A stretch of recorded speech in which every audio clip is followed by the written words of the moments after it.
তাদের কাছে ক্যাডার আছে, অনেক কিছু হতে পারে, কিন্তু মানুষের সামনে এবং মানুষের যে স্রষ্টা আল্লাহর সামনে তারা কিছু না।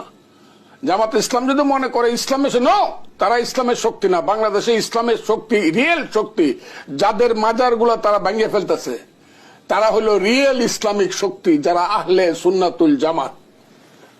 জামাতে ইসলামের লোকজন কালকে আমি দেখলাম, বললাম ওই মৌলানা সাহেবরা বলতেছে কি শাহজালালের মাজার ভেঙে ফেলবো। আমি চ্যালেঞ্জ করলাম, বাপের বেটা সিলেট পর্যন্ত যাও, দেখি সুরমা নদী পর্যন্ত শাহজালালের মাজার ভাঙতে পারো কিনা।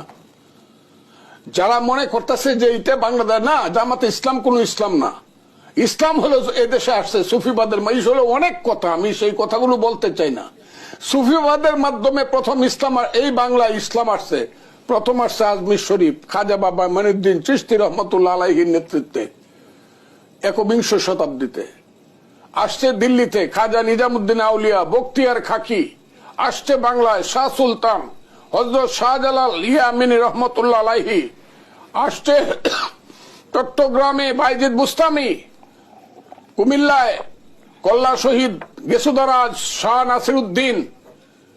এইভাবে এইখানে ঘুমিয়ে আছে সেলিম চিশতি ঢাকায়।